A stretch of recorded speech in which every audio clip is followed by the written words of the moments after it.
Hello and welcome to the DrivingMaul show. Hi, I'm Paul and I'll be your host, guest and everything today because I am flying solo, and yes, it is awards season. So some of the stuff we'll be talking about tonight will be the World Rugby Awards. We'll also World Rugby Awards, New Zealand Rugby New Zealand. I don't know, New Zealand Rugby Awards. Jeez, get my tongue tied already. Got a couple of re-signings in Ines Veyer and Sam Kane. We'll have a chat about those. We've also got some new Super Rugby jerseys, so I'll run the rule over that. And then we've had some disappointing and sad news out of the Black Ferns camp, as well as a senior player there has had some mental health issues in there and the way that she's been treated by the head coach in that situation. So I'll have a chat about all of that as well, folks. Good evening, Simon, who is in the live chat. Don't forget, folks, you can join us in the live chat on YouTube and Facebook and put comments in there. You can also watch live on Twitter, but unfortunately that doesn't allow you to put comments anymore, folks. So if you want to add comments, head on over to those other platforms. Also, we put it out as a podcast. Sorry, last week's didn't come out as a podcast. I'll put it out tonight along with this one, just to some payment issues, essentially, around that one, is what that all came down to. It's been a busy old time for me. Some of you may or may not have seen that I'm now making wooden toy buildings with a mate. Calling it Kia Play, Keaplay. So if you want to check those out, please do. If you've got young kids or you've got some kids in your life who are into their horses in particular, but we also do a dog kennel. We've got a pigsty coming out as well. So lots of farm buildings. So check those out. Let's crack straight on into it then, shall we? Into the awards side of things. We'll start there. As it's the more pleasant side of things. The World Rugby Awards have started to be announced, and Will Jordan has been given the World Breakthrough Player of the Year award. Not overly surprising there. Andrew Callaway also had a good start as the Lewis Reed Summit, and Marcus Smith there, but Will Jordan, and I say a good winner of that one. World Rugby Coach of the Year, Simon Middleton for the England's women's team, who had some cracking results this year. So yes, got to say, not a surprise there at all with that one. Other nominees were Alan Bunting and Corey Sweeney, the Blackburn Sevens, Dave Rennie of Australia, and Ian Foster of New Zealand in there as well. And then the World Rugby Vern Poe Award for Distinguished Service goes to Jacques Laurens. Damien Penaud scored the Men's Try of the Year, and Emily Boulard the Women's Try of the Year. So two. So France taking out both of those ones then. It's interesting that they're doing it over several kind of days. So today we'll get, they'll announce the men's and women's 15s Dream Team of the Year. Then that's today's Wednesday. Thursday we get the men's and women's sevens player of the year, and then Friday we get the men's and women's 15s player of the year to round things off. So looking forward to see to those ones as well, and obviously we'll talk about those next week on the show. Not only that, we've also had the New Zealand Rugby's nominations for their awards. It'll be the actual event will be on Wednesday the 15th of December, so a week from today, on a made for TV thing, so on Sky at 8 p.m. Unsurprisingly there, and obviously with COVID stuff, it makes sense being a TV thing rather than one where the public can go to. Looking at those, then we've got the Rugby Referee of the Year, Dolman, O'Keefe, and Nawati. They're in that one. Volunteer, we've got 3 volunteers of the year. So I can't tell you anything about those guys or the age grade players either. To be honest, actually, just in the age grade players, we've got Chai Fihaki, Josh Lord, obviously, who got picked up for the All Blacks, so he's in with a good shout there. And Sione Bekana. Heartland Championship Player of the Year. I've not seen anything of the Heartland Championship. I can't mention those. Dwayne Monkley medals. Some interesting ones there. Lincoln McClutchy, obviously, signed with Moana Pacifica, so good. He's having a great season. Stephen Perifetta, and then Luke Romano. Interesting to have a forward in there alongside two sort of 10s in that one. On the we've also got the Fayao from a Uli medal, Grace Hupapa Barrett of Waikato, Crystal Murray of Northland, the prop there, interviewed her I think last year it was now. Also, she's also been called up into the Black Ferns environment, and Joanne and we're Wellington. But where the I think the controversy was around Coach of the Year in that one, and where we basically had three initial nominations in Ross Filippo of Waikato, Scott Robertson of the Crusaders. Actually, no, sorry, it's a Team of the Year, isn't it? So we've got four Coach of the Year. So Neil Barnes of Taranaki, obviously, who had that perfect season, winning the championship but not getting promotion.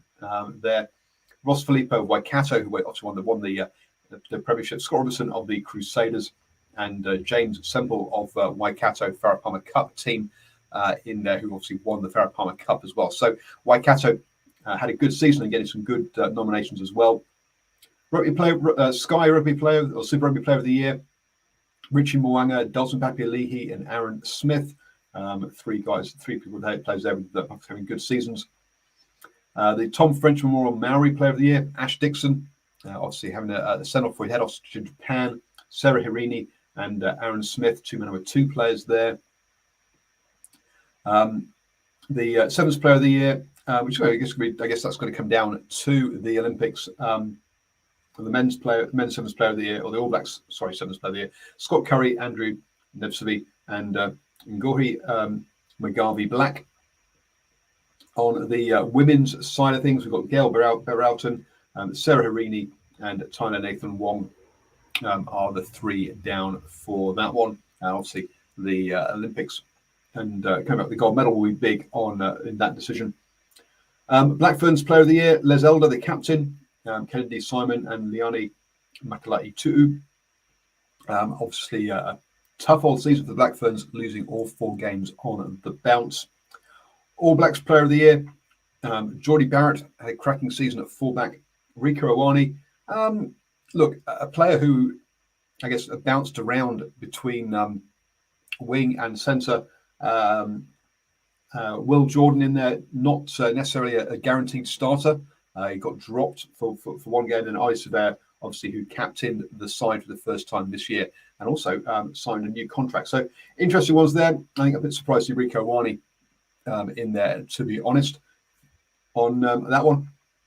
And then Team of the Year, Crusaders, South Canterbury, Waikato Farah Palmer Cup, and Waikato NPC. So no Taranaki in the Team of the Year, even though they had the perfect season and beat Waikato in that one. So we will obviously, that's in next week, next Wednesday. So we may have done the show ahead of then, or it might be happening at the same time as the show, which would be bad timing, wouldn't it? So I think we'll avoid Wednesday next week for the live show on that one. But yeah, probably 2 weeks' time we get to discuss that one. To be honest,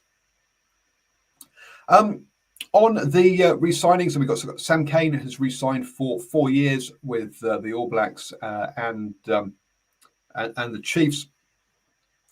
He has got the option of taking a sabbatical after the Rugby World Cup, so in 2024, and a 4-year deal. Bit of an interesting one there, going for 4 years. Now, we've not heard from Sam Cane in the same way as we have done with Ari Surveyor. So on that one, and I'll discuss it more because we know more about Ari Surveyor's situation, so we'll discuss that one for longer. But Sam Cane, 29, 4 years' time, that leaves him out to being 34? Sorry, 33. Making it 35 at the next Rugby World Cup in 2027. 4-year contract seems potentially a little bit long there. It's interesting that New Zealand Rugby have given him one to the middle of the next Rugby World Cup cycle. There on that one, it's not a Lions cycle either, because the British National Lions are going to Australia next, not over here to New Zealand. So yeah, I'd say a bit of a strange one to me, that it is 4 years, but not obviously unsurprising. Obviously, that he has re-signed with the New Zealand Rugby. I did get an email at 6:30 in the morning about an 8 a.m. Zoom call about his re-signing, but unfortunately, a media Zoom call. Unfortunately, I wasn't able to make that. And I read that well after it even happened. I'm not an early riser, to be honest with you, on that one. So, yep, I can't give you any more insights on to the Sam Cameron, but I say, strange. It seems to me strange giving a player that age a 4-year contract at this time of the World Cup cycles, put him into the middle of the next World Cup cycle. It's the same thing that Ardie Surveyor has done. Now, Ardie has come out and done a pretty fun video, letting us know that basically that he did a lot of the contract negotiations himself. Got a bit of help towards the end when he was when he was on tour with the All Blacks, and got an agent to help with that because of time zones, etc. But on the whole, has done most of it himself. Did talk about player power and the fact and of players discussing with each other to know what each other's on, to give the players sort of a better position from bargaining, which makes a lot of sense in that point of view. And yeah, I think players should be discussing with each other what they get paid, so that they're informed when they go into these discussions. He made a number of good. He also did a podcast. His podcast has not been out for. He's not podcasted for a long time. I'm not sure if that might be his first one this year. But so he did an interview podcast while he was in quarantine, coming back from the All Blacks tour. Now, look, there's been a whole bunch of stuff discussed around this one, but the discussions this have been going on all year. I think since January, he said on that one, and he said, look, it was a bit of a double-edged sword. Obviously, he was having a good season and getting accolades along it, so his value was increasing. Also, if he had suffered a long-term injury, his value could have dropped. So but obviously, the fact that he's now captain the All Blacks, that makes his worth more, and meant that he could go back to New Zealand Rugby and go, yep, sorry, mate, I deserve more money now.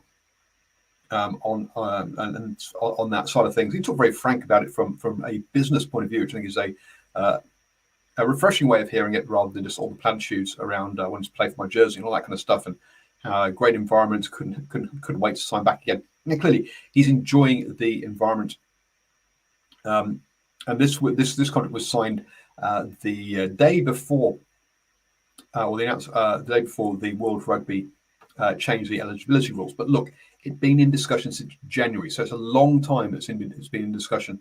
And I think, yes, he's made comments around wanting to play for Samoa, and he makes it clear that part of the reason for doing that is that he would like to. It's a true thing. It's not looking at this situation, I can't see it happening, and I'll explain why in a second. But the other reason for doing it is that he knows he has a platform, and he's supporting other players and their ability to play international rugby. And so hence that was part of why he said that. It wasn't purely about himself, even though it came across as about himself. And that's how so he knew that he could get the topic of discussion in the limelight and give it exposure by talking about it, and helping other players who aren't in his situation.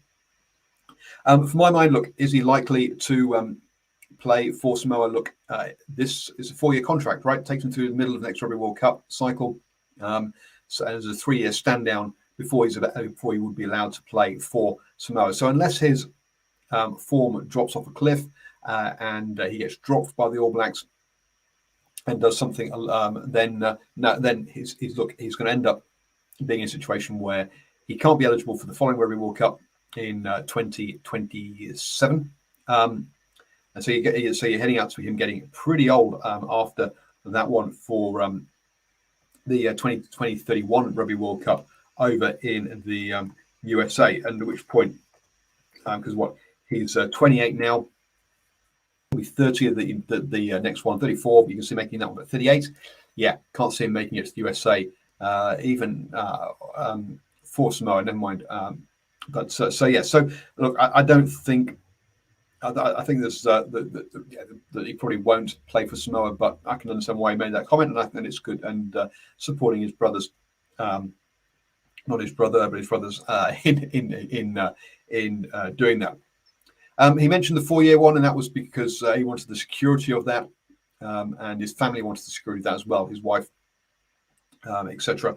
And so, look, they're in a happy place, living in New Zealand. His brother's here, parents are here, and Whānau and support network is here. Basically that's why he went for the 4-year one. With that financial security, it lets them make financial decisions going forwards, and that's something. So he wanted 4 years. It helps that he has never been worth more than now, having captained the All Blacks. He has the off-field exposure, as well as playing well on the field. So he brings that to the table from a commercial point of view for the All Blacks as well. So look, his value's never been higher. So why not lock yourself in at this point for 4 years in that one? He also saw obviously his brother Julian Surveyor sign a 4-year contract, and after 2 years get dropped by the All Blacks. And so even though he's on big money, he's not delivering, or New Zealand Rugby aren't getting the value out of him. And he asked for a release, and New Zealand Rugby agreed. So Arnie's very kind of understands that. Look, just because he's signing 4 years doesn't mean that he will necessarily that it has to happen. It probably will, but if things do go south and New Zealand Rugby aren't getting their worth out of him, and he can go overseas and get decent money, then there is a possibility that could happen as well. Just like Sam Cane, he's also got that sabbatical post Rugby World Cup in 2024, either playing or non-playing, to take 6 months off. So we'll see how I probably will. I mean, we've seen most, if not all, of the players exercise those sabbaticals, haven't we? So wouldn't be surprised if both Arnie and Sam Cane take time off after the Rugby World Cup in France. But the other interesting one is at the end of 2023, he has a get-out clause on the Super Rugby side of the contract. So if he wants to change Super Rugby teams, he can do. So at the moment, he's signed up with the Hurricanes. He's happy down there, he says. And then when we talk about all that stability thing, why would he want to move his family when they're happy where they are? So, but there was a lot of rumours, obviously, around Moana Pacifica and whether he would play for them. New Zealand Rugby did say the number of that current All Blacks could play for Moana Pacifica, so that option was potentially there. It doesn't sound like it really got explored that much. Now it's not surprising really, because it started in January, and Moana Pacifica didn't have the license then. So the basis of the contract would have been set up then as to kind of like, okay, I want to stay with the Hurricanes, I want to stay with New Zealand Rugby, and I want 4 years. Right, let's start now discussing stuff around that. Or are you happy? Do you want me for that long? Do you want me in those places, in those teams, etc.? So, from that point of view, look, I'm not surprised, but yes, it does leave open the possibility of Arnie Surveyor moving to another Super Rugby franchise, including Moana Pacifica. From that point of view, you'd expect that would mean Moana would have to pick up a section of his contract, but that's all sort of behind the scenes stuff that we just don't know about, and we'll see how that all pans out. So it's a good interview. I think the negative press he's got about being about the sort of fakeness of wanting to play for Samoa is wrong. As I say, I think there are other parts to it than that. So from that point of view, look, I think it was a very good interview. Obviously, it's on his one. There's no difficult questions from that point of view, but it does explain a lot of the stuff going on behind the scenes that we don't know about, we don't get to see. So that transparency from Arnie, I think is fantastic. Now, I'm not saying every player should do that or wants or needs to do that. It all comes down to how you want to talk with the fans and how they want to. So unsurprised that Sam Cane hasn't done something similar, because he's not as out there or in the his personal brand isn't as strong. He doesn't drive his personal brand in the same way that Arnie does. So Interesting on that one. I would have been interested. I would have been fun to ask Ardy whether he'd be interested in being a player agent going forward post playing career. But we'll so if we ever get a chance to talk to him, might throw that one at him and see what he says on that one. It's clearly having got involved in these contract negotiations. He makes it very clear that he involved lawyers, etc., to go through. He didn't do it totally on his own. But yeah, be interesting on. Also, seeing that he's signed for Rock Nation as well, which is obviously Jay-Z's stable, but also where players like Sia Khaleesi and Miro Itoje are now signed to as well. So, and Rock Nation also is doing the marketing of the URC, United Rugby Championship, as well. So, not surprising really to see Ardy sign up for Rock Nation. Very obviously an obvious fit, I would see, and that's probably going to be good for his brand and his income going forwards on that one. Right then, we'll come back to the Super Rugby jerseys, and we'll deal with the much less happy side of things, where T. Cura Nataya Aven Katame, and I'm sorry about butchering the pronunciation of that, and what she has put on Facebook about her time with the Black Ferns recently and over the last 8 years. This kind of stuff. Well, let's just go through what she sort of mentioned. She mentioned over the last 8 years, she struggled mentally, and on this last tour, she had a mental breakdown. And having had one myself, it's obviously not fun, and you feel totally out of control. So hopefully, she the other players and particularly medical staff rallied around her for that one, because you do feel totally out of control when that happens, and it's really not fun. She then says that throughout the years, these are some comments made by head coach. Now, when I first read that, is that the current head coach? There was a previous head coach there as well. Is it? I don't know if it's naming a single person. If it's all that one person that's been a problem that's targeted, or it's been the coaching environment. It's not entirely clear, but I know, and different people that have what do you call it? Have kind of, I guess, extrapolated from that. I don't know if it is just the Black Ferns head coach now or not. So, but some of the things that have been said, which are just mind blowing. First off, reading them out, that I had been selected but didn't deserve to be in the team. What? If you select someone, clearly they deserve to be in the team. But anyway, that he was embarrassed for me. Seriously, I was told that he couldn't tell my worth in the Black Ferns. Why are you selecting someone if you can't tell their worth? I was told, what would my students think of me? Obviously, remember, Black Ferns only gone professional, well, even semi-professional recently. I remember when Chelsea Alley came out, and she has 5 jobs currently. So that's obviously what she would. Put bluntly, students will be very proud of her. Next one, I was sworn out for wearing my jacket around my hips. I was yelled at running to rucks. How I ran the ball, anything I did, I felt was doing wrong. And finally, a recent comment that I was picked only to play the guitar. Now, we are talking here about a starting Black Fern. We're also talking here about someone who is captaining her Farah Palmer Cup side as well. It's a senior player within the environment. We're not just talking about a junior player. Some of these comments are mind-blowing, to be honest. As Simon says, he says they will take time and see, because we'll see the full evidence first. Now, this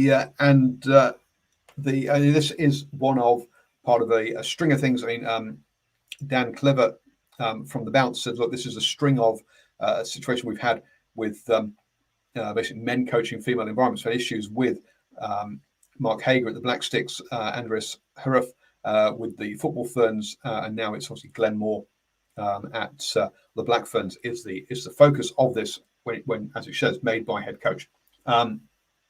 Now he's not been the head coach the entire time she's been there. There's been another head coach as well. So yes, but yes, there are two sides of his story, and we have to wait. And will we get to see all of that? Probably not, to be honest with you. But this should ring alarm bells at New Zealand Rugby and should be taken very seriously and properly investigated. They've said, I read one piece where I think it's Lancaster said, yeah, I've been in touch with her, and then mentions I've sent her a message. I'm not sure that's being in touch, really, to be honest with you. Yes, she shouldn't be forced to talk to him at this point. She's obviously in a vulnerable situation, but someone needs to be there and needs to be providing her, and she needs to be providing with some sort of with support, which hopefully they are doing. Now, some coaches think that certain players do better if you tell them, oh, you can't do something, you can't run through the wall, and then they go and do so to prove you wrong. Some coaches use that as a motivation tool, and that does work with some people. But if that is your only mode of motivation, and if you don't know your players well enough to know how to motivate them, then that is substandard coaching, let's be honest, and not you shouldn't be coaching at the Black Ferns level if you can't take different methods with different people and know how and be able to know how to work with different people. So clearly she's not happy, has not been happy in that environment, and things have gone wrong. Now, yelling at people for how you run the ball or running to rucks. Look, yeah, I guess that is part of it. But that last bit, anything I did, I felt was I was doing wrong. Now, remembering one of the players who moved from the Blues down to the Highlanders, I can't remember if it was Nholo or Fakatara, but one of the things they said was, I just got told what I couldn't do at the Blues, and that when JK was there as the head coach, down here I get told what I can do. And I've always performed better, and I'm not exactly a high performance athlete by any stretch, but I've always performed better when I was playing hockey, when I was with coaches who told me what I could do, and building up what I could do and building up my confidence. Nocturnal Right says, was Glenn Moore the chief selector? I don't know, but how the selection process works. But if the head coach doesn't have say on who the starting hooker is, then there's something seriously wrong. As I say, she's also been captain of her province as well. So look, she is a very good player. Rugby World Cup winner, etc. But even if you're not the head selector and you're the head coach, then look, you get overridden with the selections, and then it's your job is to get the best out of those players on the day.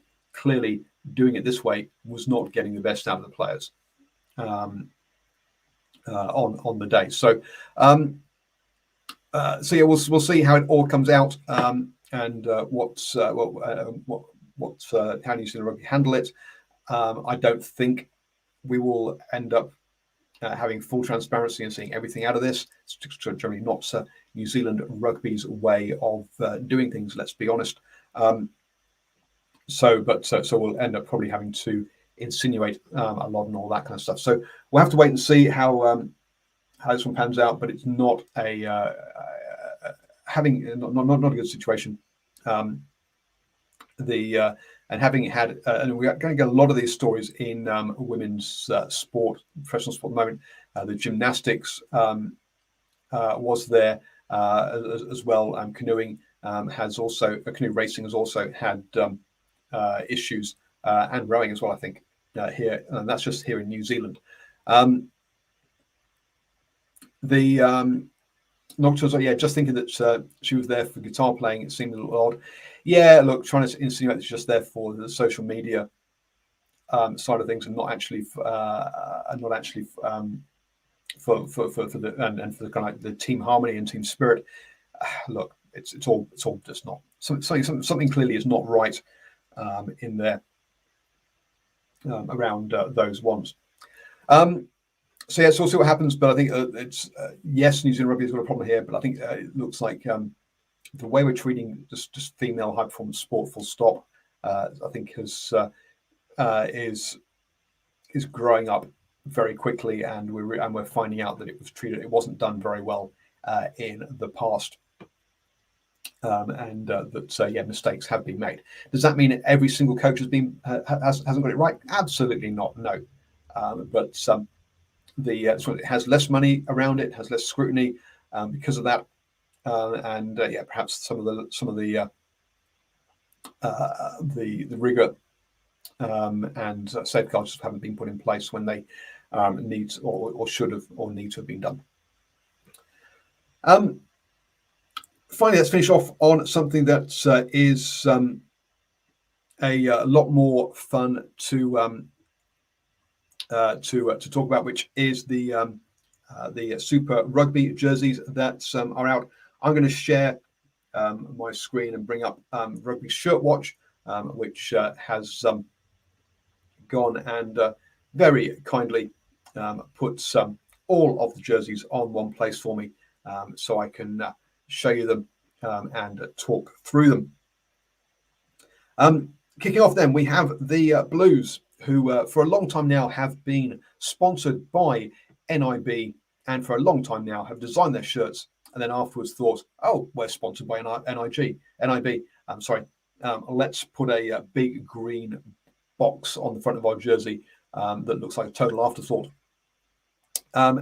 Yes, look, I mean, decent enough jersey there with all the sort of detailing on the Blues, but that green box over the front of it is a bit bad. The away jersey, not a fan of. I'll be honest. With that, the blue or the white with the blue there. Not a fan of the Blues away jersey this year. But the home jersey, look, it's nice enough. Just ruined by a sponsor's logo that hasn't been incorporated at all again. Moving on to the Chiefs. Look, it's the home jersey with the Maori design, deliberately brighter than previous years, with the Gallagher across there, fading out the design behind where the Gallagher is. So it's not quite as intrusive. Also, the yellow of Gallagher is similar to the yellow in the design, but actually that away jersey, mint. I really like this. What they've done here is, as you can see, the design has been designed to create space for the word Gallagher, for the sponsor. I think it's fantastic, the away jersey there. If Gallagher had been in the kind of aqua blue, would have been even better, but still, I think it's cracking. Why couldn't they have done the same thing with the home jerseys, just on different colours? So, look, decent effort by the Chiefs, and I'm going to talk about this later. But the Gallagher's pretty high up there on the chest, but it doesn't seem to look too out of place, even though it is much higher up than I expected. But again, looking at my shoulder at the Blues jersey back there with the BN7, that always was pretty high up, but it just seems high. We get down to some of the other jerseys, I think it's more pronounced. Onto the Crusaders with the mountains there. I like this one, but the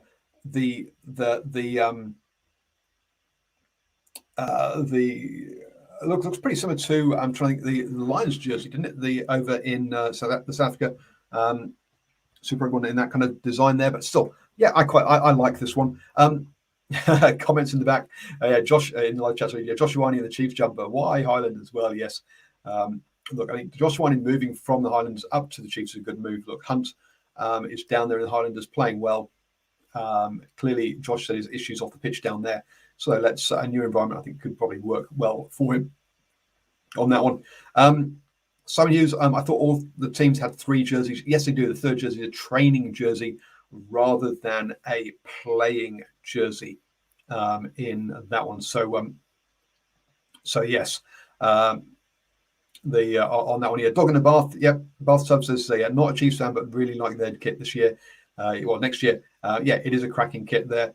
Not so much, yeah, good point about that, about the height of the Gallagher name, yeah, tackle line for the refs.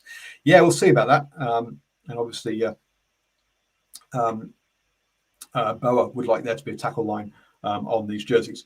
So yeah, like the Chiefs, the Crusaders jersey, and then basically the away jersey is the same, just in black and white.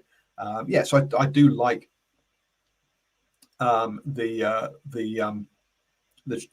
Crusaders jerseys. A decent effort there from them on their ones. LB Chiefs away looks the best. It is a cracking jersey, isn't it? I do like that away jersey by the Chiefs. Next up is the Highlanders, and you'll see here what I mean about that, about the sponsor being so high up, and basically across the nipples there, with SBS, the Bangor Building Society, down there on that one. Look, I mean, it's a pretty standard, fairly boring Highlanders jersey, to be honest. Would have liked to have a bit of tartan involved, maybe. I think it's got some sort of blocking going on, but yeah, look, that sponsor looks very, very high on the jersey, and then you've got a lot of sort of real estate that's just blue.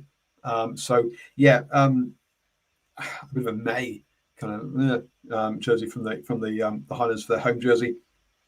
Away jersey, I prefer the away jersey actually. The kind of maroon one. You can see the design much better on this one. I mean, that's the same design as on the Blues.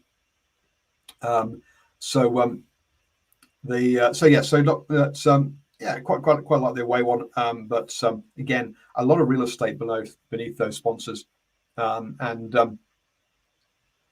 why are the sponsors so big? Well, hey, they pay the money. That's why. On that one, and I do like the Spates collar with the stars on the collar. Really kind of like that that detailing there. I hadn't noticed that until just now. With the Spates on the maroon collar with the stars on. Yeah, so yeah, really like the Spates jersey there. Oh, and it's okay. Yes, of course. So next point there, the Highlanders away jersey is the maroon representing the Southland jersey. Obviously, Otago playing in blue. So that's yeah, they're two NPC provinces. And then finally, the Hurricanes. I think you probably see this better on the away jersey, so we'll start with the away jersey. I do like how they've got the circling design centered around the Hurricanes logo and spiraling out like basically like a storm, like a hurricane. Nice effort by the Hurricanes, unlike their funny kind of wind things that they had before, etc. I guess look, it's better position, but again, yeah, national story is pretty high with a lot of real estate beneath it. There with Julian, I think is in the jersey there, isn't it? We did have the away jersey's got a different sponsor to the home jersey. The home jersey has got National Storage. The away jersey has KN. Not sure who KN is. Movement and Inspires, apparently. Or actually, it's Kia. Yes, Kia. Sorry, folks.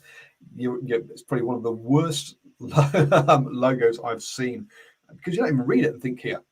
You read it and think KN. Fine,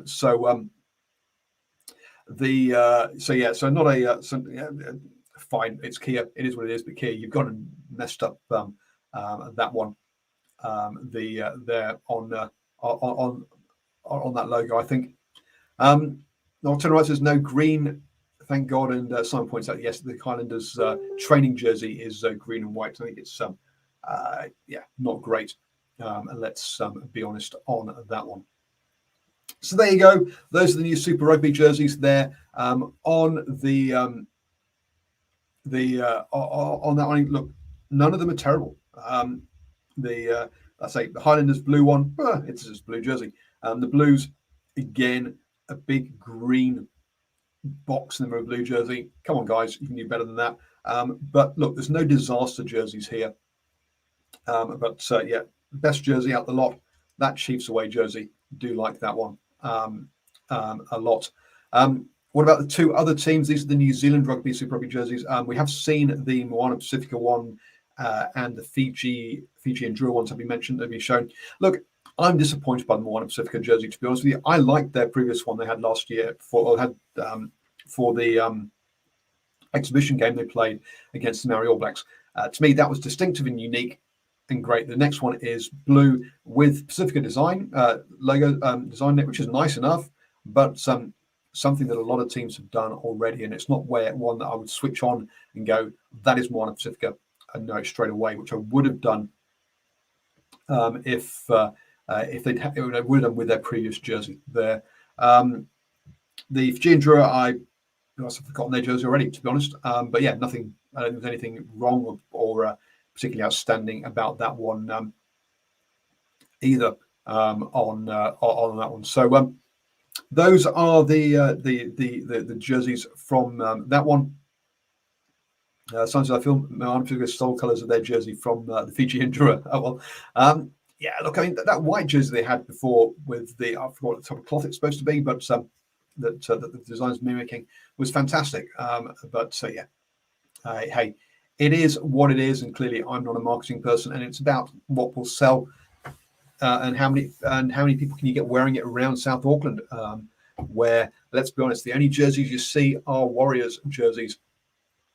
You very occasionally see an All Blacks jersey in Auckland, but apart from that, that's the side of things. And yes, I know you're talking about the NRC Fiji and Drua jersey, not the current ones.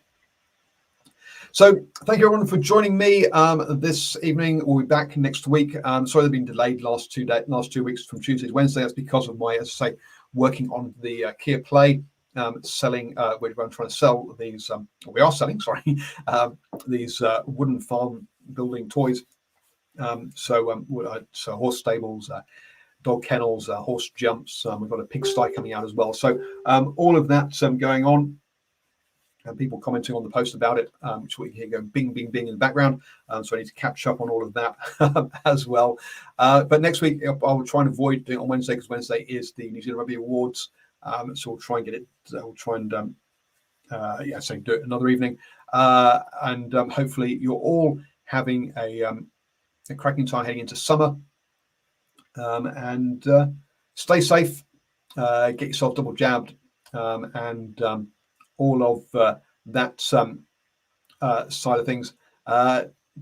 Quick comment in here, Dog in Bathtub. Considering how big a gold brand Kia is, surprised the Hurricanes demoted them to the away jersey. Look, it's not demoted. It comes down to who's willing to pay how much.